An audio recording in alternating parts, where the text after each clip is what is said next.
Hello అండి, welcome back to my channel. నేను మీ సంతోషి కిరణ్. అందరూ ఎలా ఉన్నారు? బాగున్నారా? ముందుగా అందరికీ వినాయక చవితి శుభాకాంక్షలు.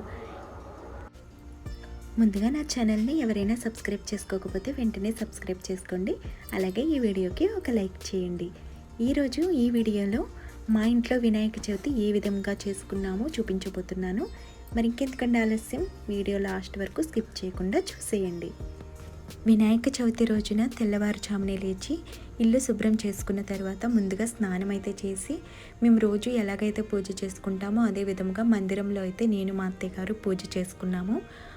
ఇల్లంతా శుభ్రం చేసుకుని ముగ్గులు పెట్టుకోవడం, అదే విధంగా గుమ్మాలకి మామిడాకులు కట్టడం, పాలవెల్లిని సిద్ధం చేసుకుని పాలవెల్లికి కూడా మామిడాకులు, అలాగే కొన్ని రకాల పళ్ళు అవి కూడా కట్టడం, ఇవన్నీ కూడా ముందు రోజు నైటే చేసుకున్నామండి.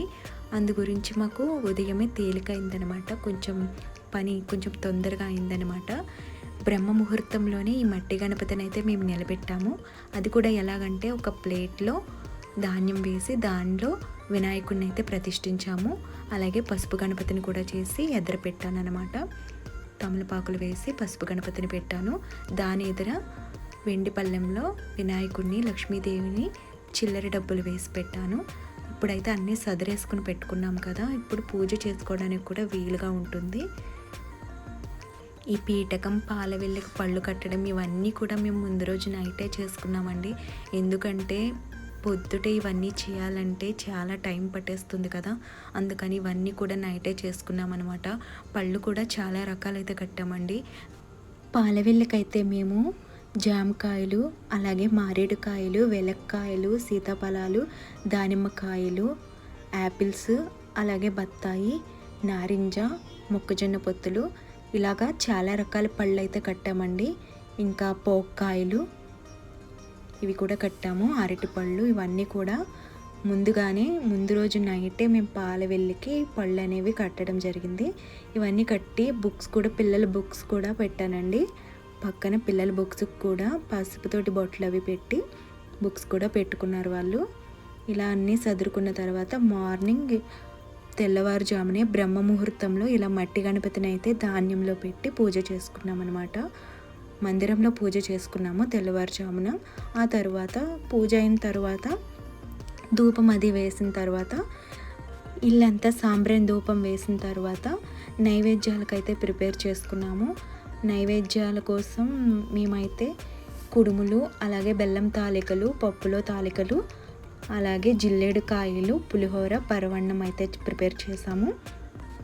అలాగే అత్తెసరు కూడా వేసామండి. ప్రతి సంవత్సరం కూడా మేము ఇలాగే పిండి వంటకాలు అయితే చేసుకుని పెట్టుకుంటాము.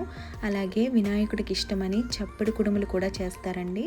చప్పుడు కుడుములు అందరూ దోశలతోటి వినాయకుడి మీద వేస్తామన్నమాట. మందిరంలో పూజ అయిన తర్వాత ఈ నైవేద్యాలకైతే ప్రిపేర్ చేసుకున్నాము. ఈ నైవేద్యాలన్నీ కూడా ప్రిపేర్ అయిన తర్వాత మళ్ళీ మేము కూడా రెడీ అయ్యి మంచిగా పూజ అయితే చేసుకున్నాము. మా పిల్లలు కూడా చాలా బాగా పూజ చేశారండి. ఈ వినాయక చవితిని అయితే కొంతమంది 3 రోజులు చేసుకుంటారు, అలాగే కొంతమంది 9 రోజులు పాటిస్తారు, కొంతమంది అయితే 5 రోజులు అయితే చేసుకుంటారు కదండి. మేము మంగళవారం, శుక్రవారం కాకపోతే 3 రోజుల వరకు చేసుకుంటాము. 3 రోజుల వరకు వినాయకుడిని ఉంచుతామన్నమాట. ఆ తర్వాతనే ఉద్దాపన చెప్తాము. వినాయక చవితి ప్రతి ఒక్కరూ చేసుకుంటారండి. అంటే కొంతమందికి పాలవెల్లి ఆనవాయి ఉంటుంది, కొంతమంది అయితే పాలవెల్లి పెట్టుకోరు కదా. కానీ వినాయకుడిని అయితే ఆ రోజు వినాయక చవితి రోజు ప్రతి ఒక్కరూ కూడా పూజించుకుంటారు. పిల్లల చేత ముఖ్యంగా చేయించవలసిన పండుగ అండి ఇది. పిల్లల చేత వినాయకుడికి పూజ చేయించే ఏకైక పండుగ. పిల్లల చేత వినాయకుడి పూజ చేయించడం వల్ల వాళ్ళకి మంచి జ్ఞాపక శక్తి, అలాగే వాళ్ళకి మంచి బుద్ధి, అలాగే విద్య కూడా వస్తుంది. అందుకని తప్పనిసరిగా పిల్లల చేత వినాయక చవితికి పూజ అయితే చేయించాలండి. మేమైతే మా పిల్లల చేత పూజ చేయించాము.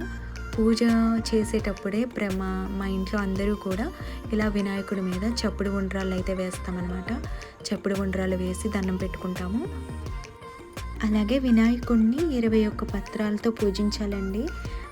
ప్రతి పత్రానికి కూడా ఒక్కొక్క మంత్రం ఉంటుందన్నమాట. ఆ మంత్రం చెప్తూ పత్రి పూజ అయితే చేయాలి. ఈ పత్రి పూజ మా పిల్లల చేత కూడా చేయించాము. చాలా బాగా చేశారు వాళ్ళు.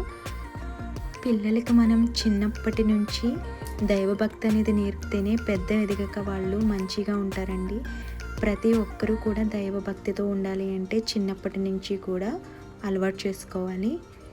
చదువు ఎంత అవసరమో అలాగే వాళ్ళకి దైవభక్తి కూడా అంతే అవసరమండి.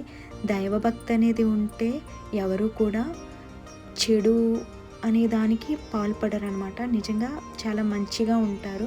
ప్రతి ఒక్క పిల్లలకి కూడా దైవభక్తి నేర్పాలి. విద్యతో పాటు దైవభక్తి నేర్పడం వల్ల కూడా మంచి సంస్కారం వస్తుంది వాళ్ళకి.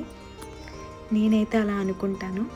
మా పిల్లలు రోజు కూడా స్కూల్కి వెళ్ళే ముందు పూజ చేసుకుని స్కూల్కి వెళ్తారండి.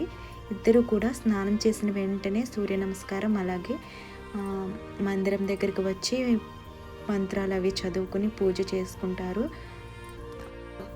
ఆ తర్వాతే వాళ్ళు స్కూల్కి రెడీ అవుతారనమాట. అలాగే వినాయక చవితికి శనగలు కూడా పెట్టుకుంటామండి. శనగలు, సెలవిడి, వడపప్పు, పానకం, ఆవు పాలు, పరమాన్నం, బెల్లం తాలికలు, పప్పు తాలికలు, అలాగే ఉండ్రాళ్ళు, జిల్లేడు కాయలు, అత్తెసరు నైవేద్యంతో వినాయకుడి పూజ అయితే చేసుకున్నాము. అలాగే మేము ఏ వ్రతం చేసుకున్నా ఏ పూజ చేసుకున్నా కూడా కైవత్తులు వెలిగిస్తామండి. కైవత్తులు అంటే చీపురు పుల్ల ఉంటుంది కదా, ఆకు ఉంటుంది కదా, కొబ్బరి ఆకుకి పచ్చి పుల్ల ఉంటుంది కదా, ఆ పచ్చి పుల్లతోటి ఒత్తులు అయితే చేసుకుని దానికి ఒత్తు పెట్టి ఆవు నేతిలో ముంచి కైవత్తులు వెలిగిస్తామండి. ఆఖరిన కైవత్తులు వెలిగించి దేవునికి చూపించి చలివిడి మీద గుచ్చుతామన్నమాట. ఏ పండగైనా సరే, అంటే పండగ అంటే వ్రతమైనా ఏ వ్రతమైనా నోములు చేసినా సరే ఇలాగైతే చేస్తాము. చూసారు కదండి మా ఇంట్లో వినాయక చవితి. ఇదే విధంగా సాయంత్రం కూడా పూజ చేసుకున్నాము. సాయంత్రం కూడా పూజ చేసుకున్న తర్వాత మా వీధిలో అయితే వినాయకుడిని నిలబెట్టారు. అక్కడికైతే మేము అందరం కూడా వెళ్ళి దండం పెట్టుకున్నాం అన్నమాట.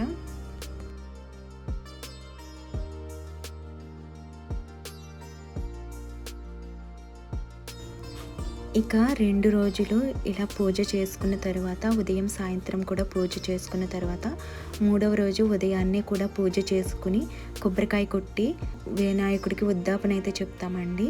ఈ ఉద్దాపన చెప్పి పత్రి అవి కూడా ఒక కవర్లో పెట్టి గంగలో అయితే కలుపుతాము. ఎక్కడ అయినా చిన్న కాలువైనా ఏరైనా ఉంటే కలుపుతాం కదా, అందులో వేస్తామన్నమాట. చూసారు కదండి, ఈ సంవత్సరం మా వినాయక చవితి అయితే మా ఇంట్లో వినాయక చవితి ఈ విధంగా అయితే చేసుకున్నాము. ఆ వినాయకుని ఆశీస్సులు మనందరి మీద ఉండాలని కోరుకుంటూ, అలాగే ఏ పని మొదలు పెట్టినా కూడా విఘ్నాలు లేకుండా సక్రమంగా పనులు పూర్తవ్వాలని, అందరికీ కూడా ఆరోగ్యం బాగుండాలి, అందరూ అనుకున్నవన్నీ జరగాలని కోరుకుంటూ, ఆ వినాయకుడి ఆశీస్సులు మీ మీద ఉండాలని కోరుకుంటూ, ఇంకా చివరిగా అందరికీ వినాయక చవితి శుభాకాంక్షలు.